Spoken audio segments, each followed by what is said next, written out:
بسم اللہ الرحمن الرحیم نحمدہ و نصلی علی رسولہ الکریم اما بعد۔ نبی کریم صلی اللہ علیہ وسلم کی ایک حدیث کا مفہوم ہے۔ نبی کریم صلی اللہ علیہ وسلم نے منافق کی 3 علامات بتائیں۔ تو منافق کی 3 علامات یہ تھیں کہ جب وہ بات کرتا ہے تو جھوٹ بولتا ہے، جب وعدہ کرتا ہے تو اس کے خلاف کرتا ہے، اور امانت میں خیانت کرتا ہے۔ یہ 3 منافقین کی علامات نبی کریم صلی اللہ علیہ وسلم نے بتائیں۔ اور منافقین کون ہوتے ہیں، ان کا کیا انجام ہوگا، تو وہ قرآن شریف میں لکھا ہوا ہے کہ وہ جہنم کے سب سے گہرے گڑھے میں ہوں گے، یعنی سب سے زیادہ سزا جو دی جائے گی وہ منافقین کو دی جائے گی۔ تو اب یہ 3 نشانیاں ایسی ہیں جن کے بارے میں اگر ہم اپنے بارے میں سوچیں تو شاید ہی کوئی ایسا ہو جس میں ان میں سے کوئی نہ کوئی نشانی نہ پائی جاتی ہو۔ یعنی ہم جھوٹ بھی بولتے ہیں، ہم وعدہ خلافی بھی کرتے ہیں، امانت میں خیانت بھی کرتے ہیں۔ تو آج ہم جھوٹ کے حوالے سے بات کریں گے کہ جھوٹ ہے کیا، جس کو ہم نے اتنا ہلکا سمجھ لیا ہے۔ کچھ لوگ تو گناہ بھی نہیں سمجھتے اسے، اور جو گناہ سمجھتے ہیں وہ بھی بہت ہی ہلکا گناہ سمجھتے ہیں۔ تو یہ جھوٹ کس کس طریقے سے بولا جاتا ہے اور اس کے کیا نقصان ہو سکتے ہیں۔ تو سب سے پہلی بات تو یہ سمجھنے کی ضرورت ہے کہ جھوٹ کبیرہ گناہ ہے، چھوٹا گناہ نہیں ہے۔ 2 طرح کے گناہ علماء نے فرمائے کہ صغیرہ اور کبیرہ۔ تو صغیرہ گناہ چھوٹے گناہوں کو کہا جاتا ہے اور کبیرہ گناہ بڑے گناہوں کو کہا جاتا ہے۔ تو اب جب ہمیں یہ سمجھ آ گیا کہ 2 طرح کے گناہ ہوتے ہیں، تو پھر یہ 2 طرح کے گناہ معلوم ہونے کا فائدہ کیا ہے؟ اس کا فائدہ یہ ہے کہ صغیرہ گناہ جو ہے وہ اللہ سبحانہ وتعالیٰ ویسے ہی معاف فرما دیتے ہیں نیکیوں کے ذریعے۔ اگر ہم نے نماز پڑھی، فجر کی اور ظہر کی نماز پڑھی، تو ان دونوں نمازوں کے درمیان جو بھی چھوٹے موٹے گناہ ہو گئے وہ اللہ سبحانہ وتعالیٰ ویسے ہی معاف فرما دیں گے۔ اور بھی دوسرے ایسے اعمال ہیں جن کے ذریعے اللہ تعالیٰ چھوٹے گناہوں کو ویسے ہی معاف فرما دیتے ہیں، لیکن کبیرہ گناہ، بڑے گناہ جو ہوتے ہیں وہ اس طرح معاف نہیں ہوتے جب تک توبہ نہیں کی جائے، اللہ تعالیٰ سے معافی نہیں مانگی جائے اور اس بات کا عہد نہیں کیا جائے کہ میں آئندہ نہیں کروں گا، تب تک وہ کبیرہ گناہ معاف نہیں ہوتے۔ اور کبیرہ گناہوں میں کچھ ایسے ہوتے ہیں جن کا تعلق حقوق العباد سے ہوتا ہے، یعنی بندوں کو نقصان پہنچا دیا، تو پھر وہ صرف اللہ سے معافی نہیں بلکہ بندے سے بھی معافی مانگنی ہوگی، اور اگر اس کو کوئی ایسا نقصان پہنچا دیا جس کی تلافی کرنی ضروری ہے تو تلافی بھی کرنی ضروری ہے۔ یعنی کسی کو پیسوں سے نقصان پہنچا دیا تو پھر اس کا جو بھی نقصان ہوا وہ پورا کرنا ضروری ہے۔ تو یہ ہمیں سمجھنا ضروری ہے کہ جھوٹ ایک کبیرہ گناہ ہے اور اس سے بچنا انتہائی ضروری ہے۔ جھوٹ کو سمجھنے کے لیے اگر ہم سچ کو سمجھیں گے تو ہمیں اور زیادہ اچھی طریقے سے سمجھ آئے گا کہ سچ کیا ہوتا ہے۔ تو ایک سچ یہ بھی ہو سکتا ہے کہ میں کہوں میں نے سفید قمیض پہنی ہوئی ہے، تو آپ لوگ کہیں گے کہ یہ سچ ہے، لیکن سچ کا امتحان اس وقت ہوتا ہے جب میں ایسی صورت میں سچ بولوں جب میرا نقصان ہو سکتا ہو۔ تو اب اس کی کیا مثال ہوگی؟ اس کی مثال یہ ہو سکتی ہے کہ مجھے گاڑی بیچنی ہے اور میری گاڑی کا ایکسیڈنٹ ہوا ہوا ہے، لیکن پتہ نہیں چل رہا، پینٹ بڑا اچھا ہوا ہوا ہے اور گاڑی بالکل نئی جیسی لگ رہی ہے۔ تو اب جو مجھ سے خریدنے کے لیے آیا وہ مجھ سے پوچھتا ہے کہ آپ کی گاڑی کا ایکسیڈنٹ تو نہیں ہوا ہوا؟ تو اگر اس وقت میں نے سچ بول دیا تو مجھے کوئی 80-90 ہزار روپے کا نقصان ہو سکتا ہے، کیونکہ گاڑی کی قیمت ایک دم سے ڈاؤن ہو جائے گی۔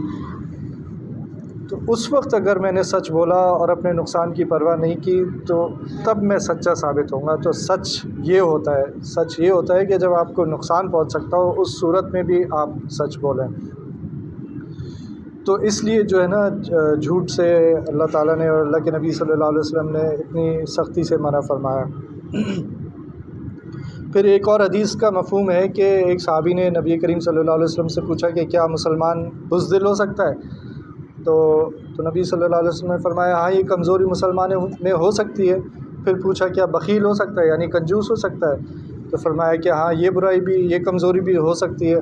پھر پوچھا کیا مومن جھوٹا ہو سکتا ہے؟ تو نبی صلی اللہ علیہ وسلم نے فرمایا جھوٹا نہیں ہو سکتا، مومن جھوٹ نہیں بول سکتا۔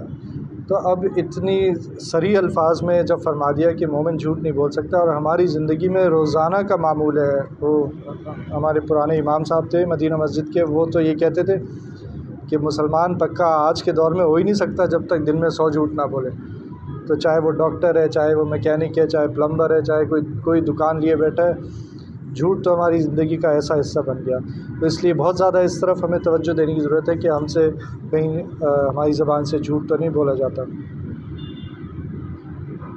ایک اور حدیث میں آتا ہے کہ اس شخص کے لیے، ابو داؤد کی حدیث ہے کہ اس شخص کے لیے دردناک عذاب ہے جو لوگوں کو ہنسانے کے لیے جھوٹ بولتا ہے۔ اب بظاہر تو یہ ہنسانے والا جھوٹ جو ہے اس میں کسی کا نقصان نہیں ہے، لیکن اس حد تک نبی صلی اللہ علیہ وسلم نے واضح فرما دیا کہ کسی کو ہنسانے کے لیے بھی جھوٹ بولنا جائز نہیں ہے، اور وہ اس کے لیے پھر دردناک عذاب ہے۔ تو ہم تو یہ دیکھتے ہیں کہ آج کل ان لوگوں کی بڑی عزت کی جاتی ہے جو لوگوں کو ہنسانے کے لیے جھوٹ بولتے ہیں، اور ان کو کہا جاتا ہے کہ یہ لوگوں کی زندگی میں خوشیاں لے کے آ رہے ہیں۔ بہرحال ہمیں بھی اپنی ذاتی زندگی میں اس بات کا بہت خیال رکھنا چاہیے کہ کسی کو مذاقاً بھی جھوٹ نہیں بولا جائے۔ اچھا، نبی کریم صلی اللہ علیہ وسلم بھی مذاق فرماتے تھے، اور انہوں نے بھی مذاق میں لوگوں کو خوش کیا۔ تو اس کی ایک مثال ہے کہ ایک بڑھیا آئی اور اس نے نبی کریم صلی اللہ علیہ وسلم نے سے فرمایا کہ میرے لیے جنت کی دعا کریں کہ میں جنت میں جاؤں۔ تو نبی کریم صلی اللہ علیہ وسلم نے فرمایا کہ بوڑھیا جو ہے وہ جنت میں نہیں جائے گی۔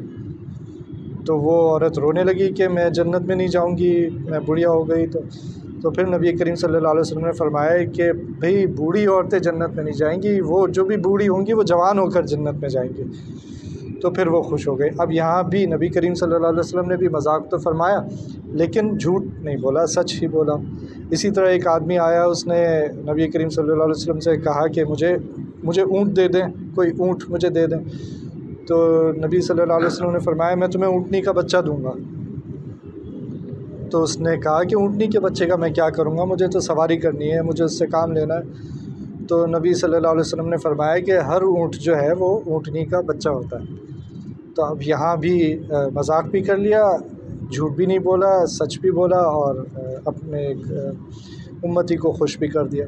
تو اس طرح ہم جو مذاق میں جھوٹ بولنے کو بھی سمجھتے ہیں کہ یہ روزمرہ ہمارے لیے جائز ہے، تو اس سے بھی ہمیں بچنا چاہیے اور نبی صلی اللہ علیہ وسلم کی سیرت سے سیکھنا چاہیے۔ آج ہمارا کیا حال ہے؟ آج ہمارا یہ حال ہے کہ اس عجیب باتیں دیکھنے میں آتی ہیں کہ ایک یونیورسٹی میں نے کچھ عرصے پڑھایا، وہاں پر جب میں رمضان کے دن تھے، جب میں جا رہا ہوتا تھا تو ٹائم لکھنا ہوتا تھا کہ اتنے بجے جا رہے ہیں۔ تو فرض کیا میں جا رہا ہوں 6:15 بجے یا 6:30 بجے، تو مجھ سے پہلے کچھ ٹیچر جا چکے ہوتے تھے، اور ان ٹیچرز کا یہ حال تھا کہ وہ اپنا ٹائم بعد کا لکھتے تھے۔ تو اگر میں 6 بجے جا رہا ہوں تو ٹیچر جو پہلے جا چکا ہے اس نے ٹائم لکھا ہوا ہے 6:15 بجے۔ تو اب جن اساتذہ سے ہمیں سیکھنا تھا، سچ بولنا سیکھنا تھا، اپنا کیریکٹر بنانا تھا، اپنے اخلاق اچھے کرنے تھے، ان کا یہ حال ہو گیا کہ وہ جھوٹ بول رہے ہیں۔ اب اس جھوٹ میں نقصان کیا ہے؟ وہ کیا چاہ رہے ہیں؟ ان کی تنخواہ نہ کٹے۔ تو اب وہ جو 15-20 منٹ کی تنخواہ انہوں نے زیادہ لے لی، وہ تو انہوں نے حرام لے لیا اور اپنے رزق میں حرام شامل کر لیا، تو اپنے آپ کو اتنا نقصان پہنچا دیا کہ حرام ایک لقمہ بھی پیٹ میں چلا جائے تو عبادات قبول نہیں ہوتی، دعائیں قبول نہیں ہوتی۔ اسی طرح ہم کس طریقے سے جھوٹ بولتے ہیں کہ بچہ اسکول نہیں گیا تو اپلیکیشن میں لکھ دیا کہ بچہ بیمار تھا، حالانکہ بچہ بیمار نہیں تھا، کسی اور وجہ سے اسکول نہیں گیا، یا خود اپنے آفس نہیں گئے تو بول دیا کہ میں بیمار ہوں، نہیں آ سکتا، سک لیو دے دی، جبکہ بیمار نہیں تھے، کوئی اور کام تھا۔ تو بھئی آپ سچ بتا دیں، جھوٹ نہ بولیں، اس کو ہلکا نہ سمجھیں ایسے معاملات کو۔ اسی طرح کسی سلسلے میں میڈیکل چھٹی لینی تھی تو میڈیکل سرٹیفکیٹ دے دیا، حالانکہ بیمار نہیں تھے۔ اسی طرح کہیں کیریکٹر سرٹیفکیٹ جمع کرانا تھا تو کسی صاحب نے کیریکٹر سرٹیفکیٹ میں ایسی باتیں لکھ دیں جو اس آدمی میں نہیں موجود تھیں، یا کیریکٹر سرٹیفکیٹ ایسا دے دیا کہ آپ کو معلوم ہے کہ اس نے چوری کی تھی میرے ادارے میں، اور اب یہ جا رہا ہے تو آپ رحیم ہونے کا مظاہرہ کر رہے ہیں اور کہہ رہے ہیں کہ یار اس کو کہیں نوکری مل جائے۔ خود تو آپ نے نکال دیا کیونکہ وہ چور تھا، لیکن اس کی نوکری کہیں لگ جائے تو آپ اسے ایسا سرٹیفکیٹ دے رہے ہیں جس میں اس کو اچھا اور آنیسٹ آدمی ظاہر کیا جا رہا ہے، تو یہ بھی جھوٹ کے زمرے میں آ جائے گا۔ کسی نے آپ سے قرضہ مانگ لیا یا پیسے مانگ لیے کسی بھی کام کے لیے، یا کوئی چیز مانگ لی تو آپ نے جھوٹ بول دیا کہ نہیں میرے پاس ہے ہی نہیں، حالانکہ آپ کے پاس موجود تھی وہ چیز۔ تو ایسی صورت میں اگر آپ منع کرنا چاہتے ہیں تو منع کر دیں، لیکن جھوٹ نہ بولیں۔ آپ کہہ دیں کہ بھئی میں نہیں کر سکتا آپ کی مدد، کوئی بھی اگر آپ کی وجہ ہے تو وہ وجہ بھی بتا سکتے ہیں، لیکن جھوٹ بولنے میں جو ہے کبیرہ گناہ کے مرتکب ہو جائیں گے۔ اسی طرح لوگ کمپنیز میں کام کرتے ہیں، وہ جھوٹے میڈیکل بل جمع کرا دیتے ہیں کیونکہ بل ریمبرس ہو جاتے ہیں، پیسے مل جاتے ہیں، بیمار ہوئے نہیں لیکن بل بنوا لیے ڈاکٹر سے یا میڈیکل سٹور سے، اور پھر جھوٹے بل جمع کرا دیے کمپنی میں۔ اسی طرح لوگ کمپنی میں انٹرویو دینے جاتے ہیں، وہاں سوالات ہوتے ہیں تو اس میں جھوٹ بولتے ہیں۔ یہاں تک مجھے پتہ چلا کہ ایک بڑی یونیورسٹی کی پروفیسر تھیں، انہوں نے اپنے اسٹوڈنٹ کو کہا کہ تم اپنے CV میں یہ بھی لکھو، وہ میرے پاس آیا، اس نے کہا میری استاد جو ہیں وہ یہ کہہ رہی ہیں کہ اس طرح لکھو تو تمہارا سی وی اچھا ہو جائے گا۔ تو میں نے اس سے پوچھا تم نے یہ کام کیا ہے اس طرح جس طرح یہ کہہ رہی ہیں تم لکھو؟ اس نے کہا نہیں میں نے اس طرح نہیں کیا۔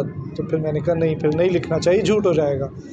تو اس طرح جاب حاصل کرنے، کیونکہ ہمارا ایمان کمزور ہے نا، کہ یہ چیزیں ہمارے ہاتھ میں بندے ہمیں دیں گے، اللہ پہ ایمان کمزور ہو گیا، حالانکہ اللہ ہمیں سب کچھ دینے والے ہیں، اللہ ہی روکنے والے ہیں، اللہ ہی دینے والے ہیں۔ تو اس لیے ہم جھوٹ بولتے ہیں۔ تو انٹرویو میں بھی جھوٹ بولنا ہے کہ میں نے اس طرح یہ کام کر کے دکھایا، یہ کام کر کے دکھایا، یہ بھی جھوٹ کی ایک مثال ہو گئی۔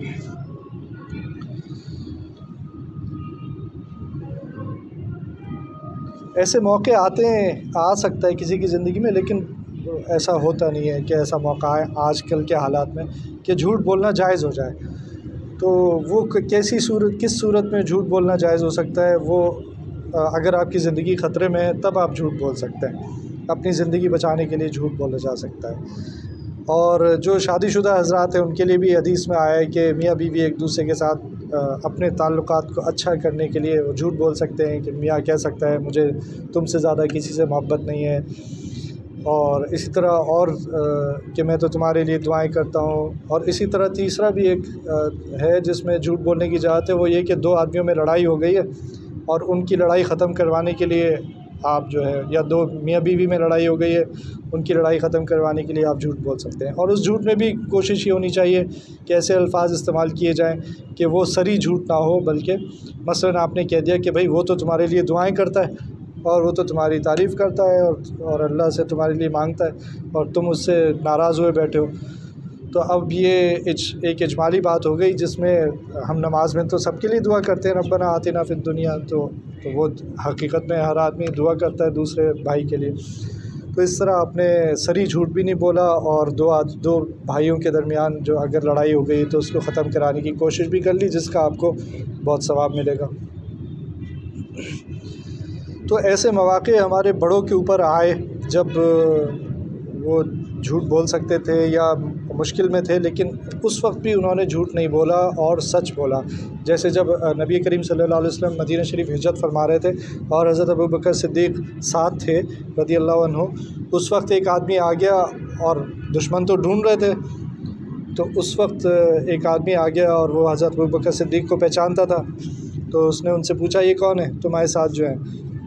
اور وہ ان کو نبی صلی اللہ علیہ وسلم کو نہیں پہچانتا تھا۔ تو حضرت ابوبکر صدیق رضی اللہ عنہ نے کہا کہ یہ میرے رہنما ہیں اور مجھے راستہ دکھاتے ہیں۔ تو یعنی اب سفر میں جا رہے تو اس وقت رہنما کی ضرورت پڑتی ہے نا، جو راستہ دکھائے۔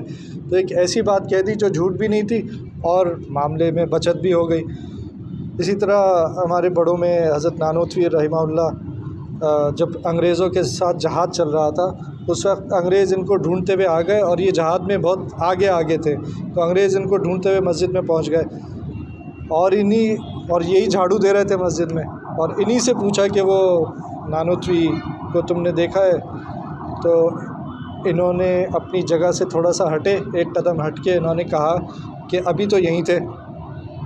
تو اب انہیں تو نہیں پتہ چلا کہ انہوں نے کیا کیا ہے، تو انہوں نے سچ بھی بولا، اور وہ پھر انگریز چلے گئے۔ ایک تو انہیں یہ شک نہیں ہوا کہ یہ تو کوئی جھاڑو دے رہا ہے، اتنا بڑا عالم دین تھا، تو انگریز کو یہ شک ہی نہیں ہوا کہ اتنا بڑا آدمی جو ہے وہ ایسا کام کرے گا۔ پھر انہوں نے کہا ابھی تو یہیں تھے، اپنی جگہ سے ہٹ گئے اور کہا ابھی تو یہیں تھے۔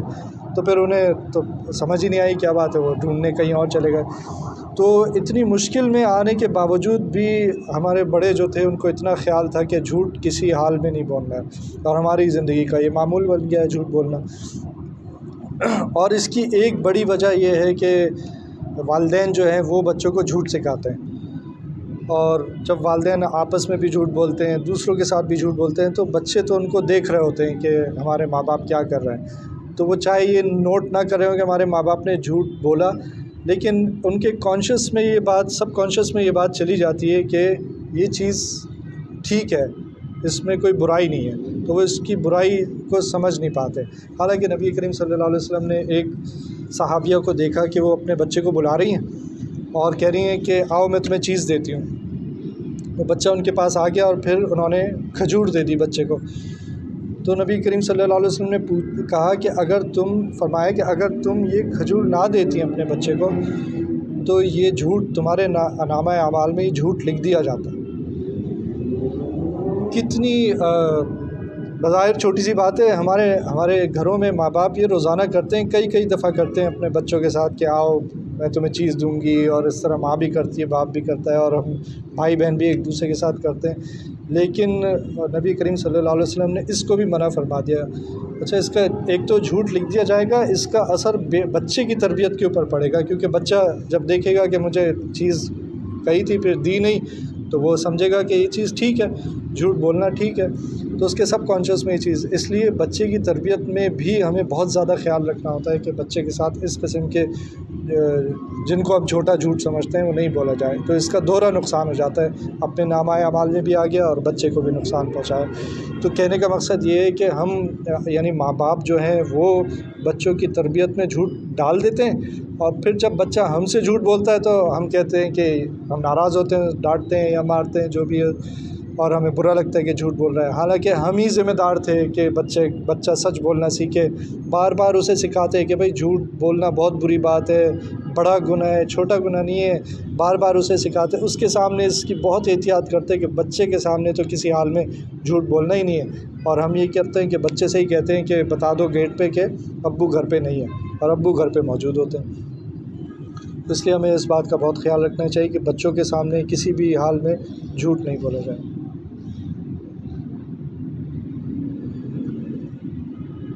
بس یہ مختصر سی باتیں تھیں۔ اللہ تعالیٰ مجھے بھی عمل کی توفیق عطا فرمائے، ہم سب کو عمل کی توفیق عطا فرمائے۔ ربنا تقبل منا انك انت السميع العليم وتب علينا انك انت التواب الرحيم، وصلى الله تعالى على خير خلقه محمد وعلى آله واصحابه اجمعين، آمين برحمتك يا ارحم الراحمين۔